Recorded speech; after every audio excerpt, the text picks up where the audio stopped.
如果赖清德没有能力救灾或不愿意救灾，就滚下台，不要每天变成社会乱源，在那边胡说八道。为什么有花1万块这个事情？你过去这4年，政府超征我们的这个税收1兆8000多亿耶，光是去年1年就五千亿以上哎，这本都是我们缴的钱，本来就是我们的钱啊，更何况你们民进党以前的普发现金够啊，你忘记了吗？苏贞昌的时候不是一个人花了这个6000块钱吗？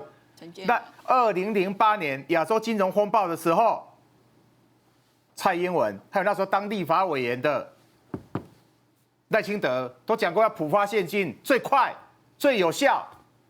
现在全世界因为因应那个高关税跟通膨那个压力，现在南韩、新加坡都已经发现金了。以前的民进党发过，现在全世界很多国家也在发。为什么现在民进党还要在抹黑这个1万块呢？这1万块对一个家庭来讲，不是一个人什么去买什么飞机、买什么冰箱，对很多人很有用。如果一家里面有4个人，就4万块，哎，就是一个月可以用1个月，对很多家庭是多么重要的，也是这种幸福啊！全家人可以一起好好聚一聚，或者有一个旅游。我相信为了这1万块，很多人可能开始在计划了。爸爸为了小孩子买个什么东西，小孩子孝顺爸爸妈妈，可能带他出去玩或怎么样，那是这种全家的一个幸福啊！对我们台湾经济发展也是有用的啊！你扩大内需嘛，你有大家去消费啊，去刺激整个景气就会起来啊！这全世界碰到比较大的一个风暴，或者碰到高关税的时候，有通膨的时候，本来很多政府就是这样做啊！民进党连这个常识都没有吗？还要这样凹？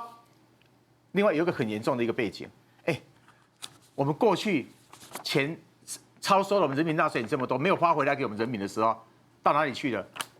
不都是被民进党一些利友友赚走了吗？韩国瑜当高雄市长的时候，去跟行政院讲说，你现在税收增加那么多，给我3000万，我做这个前镇渔港做个整修，1毛钱都不给。可是当陈其迈上来的时候，给了多少钱？81亿。81亿耶！81亿。民进党光是一个超吃鸡蛋，5.3亿浪费。我们不只是我们人民纳税人5.3亿不见了，蛋进来已经坏掉了，我们还买到坏蛋。这样的钱就是这样花的。这次大罢免要花多少钱？全世界唯一仅有的，就民进党敢这样干，至少要花16亿以上。前阵子还不要改路名，要花10亿。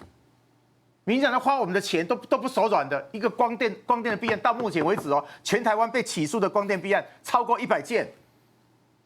我们用2个最明显的，你看用多少我们人民的纳税钱？88枪的台南这个立阳，检察官起诉书里面上面写，一个光电的一个开发案而已啊，要从台电赚走不划手的91亿。一个联合再生就是蔡英文跟赖清德竞选连任，这个2个人搭档的时候，竞选的时候，光电他们有一个协会的这个会长，我们拿我们人民的纳税钱，国发基金140亿就不见了。这些钱当然花给我们人民啊，我刚举的这些已经是几百亿了，被民进党几百亿、几千亿这样花掉。另外一个是上千亿的这个台电这个问题，台电已经补了3次，然后我们人民纳税钱去补了3次，撸大康，结果人民苦哈哈的时候3000亿被你搬走了，你就看很多钱是刚讲的，被光电业者赚走了，被什么银豹赚走了，台电跌倒的时候，银豹就吃饱。那我人民为什么要把钱留着给你？当然普发给人民啊，所以我请周荣泰。民进党那些立委不是那边在胡说八道的，你们赶快去救灾，这个才是当务之急。第二个，1万块对太多家庭都有效的，不是像你赖清德讲的，你不需要花，那不需要花。你以前在2008年，你为什么说发现金是最快速最有效的？你自己在打脸自己，不晓得吗？换的位置，屁股换了以后，脑袋整个都换掉了，是不是？请不要再自己打脸了。救灾最重要，赶快救灾。第二个，1万块的事情赶快完成，特别是什么？你们还提事件还在挡。我觉得民进党如果在挡这个1万块钱，大家就在大罢这个反罢恶罢的时候，26号切26拿选票，好教训民进党，把他们打醒。好，卓奎说，民众拿到普发的1万块，只会拿去买什么遥控飞机啊、冰箱啊，这个没有办法呢，这个对国家有帮助，对国家帮助很小，引发了网络的议论。那吴思瑶就帮卓奎爆区说，人民怎么花钱是个人的选择，但如果你留给国家，那国家可以做无人机的产业呀。问题是，立法院不只通过普发现金，其实也给了国土安全韧性的经费啊。那么海巡署要买无人机的钱，不是已经就包含在这个国土安全韧性的预算当中，都已经通过了，不是吗？怎么现在又反过头来又要跟老百姓来讨钱吗？玉明委员，我们卓荣泰院长是患了失忆症嘛？这个在立法院通过的这个条例里面哦，各项的预算编列，大家知道吗？它的国土防卫韧性总共有1500亿，1500亿哦。所以他讲到的，他现在要花的这些钱，事实上在这个条例通过之后，未来他送进来的预算，行政院又多了1500亿可以花，结果他在跟人民计较1万块，就觉得发给人民不值得啊！你们这1万块呢，就是随便使用，然后他很瞎啊！我不晓得为什么人民要去买那个遥控飞机啊，就是他把自己的想法呢，就强租在人民的身上啊。第一个，他完全否定了人民的需要。我要跟卓荣泰院长讲哦，你知道吗？在中南部有很多的老农，他们1个月的基本的生活费的开销，他大概就是政府给他的几千块的老农津贴，他就是很省的花。所以你眼中的1万块，你觉得不值一文的1万块，你要乱买这个遥控飞机的1万块。在很多的老百姓，他的每一天的生活，那是他每天的生活费。很多人他每月他吃饭的钱，他都不会超过1万块。还有很多家里面有小朋友，他上学要缴学费、要缴补习费的，你认为他有很多的零用钱可以花吗？这笔钱对他来讲，他可以帮孩子规划，可能他想要补习，原来没有钱，他这笔钱他可以挪去做运用。或者是小朋友他可能想要参加什么样的这个社团活动，可能也苦于家里没有钱，这笔钱也可以适时的去做一些的资助。所以对于一般平常的小康家庭来讲，1万块很好用，更何况如果一家4口6口，对整个家庭来讲，一下子就是4万块6万块，这是一笔为数不小的钱。你都忘了，一般老百姓中一张发票200块都可以高兴个半天。你认为他拿到1万块的时候，这些老百姓心里那种幸福感、安定感，他觉得国家有在照顾我们老百姓，那个感受，那个真的是我只能说是无价的。然后民进党最糟糕的是，当他要做的事情呢，他都觉得有道理；当他不想做的时候，别人做的时候呢，他就觉得没有道理。所以我们刚刚讲的，在陈建仁时代，蔡英文担任总统的时候，他发了现金6000块。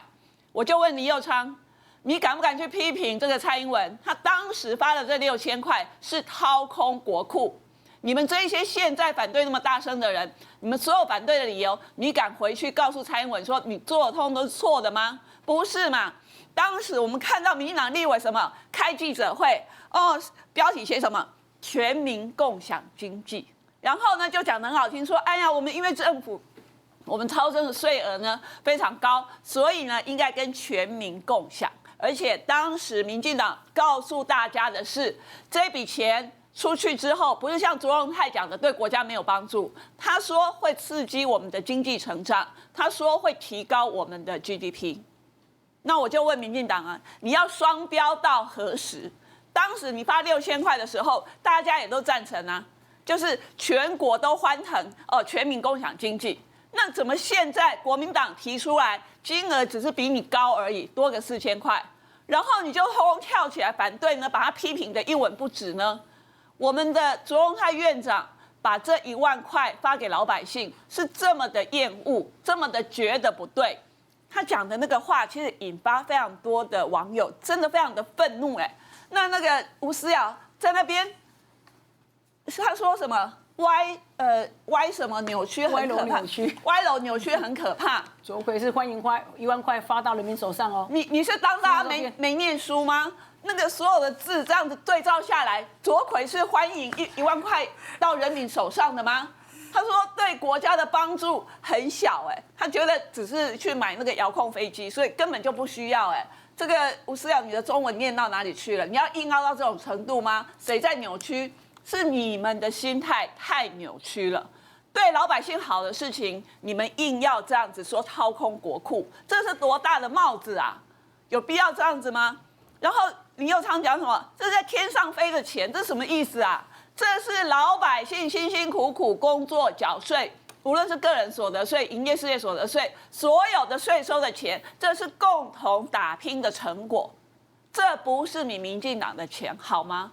所以他们现在的这一些说法，真的通通都是谬论。我上次也讲过，现在南韩跟新加坡，他们为了刺激这个经济，那新加坡是很照顾人民的，他们向来国家有超征税额，他们就会适度发放这样子的一个现金，就是给民众。我今年2月到新加坡的时候，就刚好遇到这个黄循财，他正式宣布2月份他们就发了800块新加坡币。你知道那个老百姓有多开心吗？跟我们在那个车上的那个当地的新加坡人，他真的是他那个表情我很难形容，就是觉得欢天喜地啊，就是政府好照顾我们啊，然后他就觉得我们新加坡是一个很伟大的国家，就觉得这个是政府的德政。同样的，今天台湾我们有办法，大家全民共同去打拼，我们是超征税额，我们没有举债哦。这个民进党委员还在那边乱说谎，我们都是用超征税额的钱，然后来回馈给老百姓，因为感谢百姓跟国家一起共同打拼这样的一个经济的果实，结果要被你们这样子污蔑栽赃，又控一个大帽子说这个掏空国家，我觉得这实在是太可恶了。所以对于老百姓来讲，如果今天你希望我们的政府其实是有能力的时候多照顾大家，那就应该是支持让国民党的委员在立法院是多数，因为我们都是站在老百姓这边，无论是风灾这样的一个争取，或者是这一次因为超征税额，我们也争取，就是希望可以把这个回馈给民众，那就要让国会让在野党维持是多数，才有这样的一个力量去监督这样的现在的执政党，然后真的回到照顾人民，因为立法院是人民的国会哦。选出来的立法委员应该就是要跟人民站在一起的，而不是像民进党那些立委一天到晚只会是当橡皮图章，沦为立法局。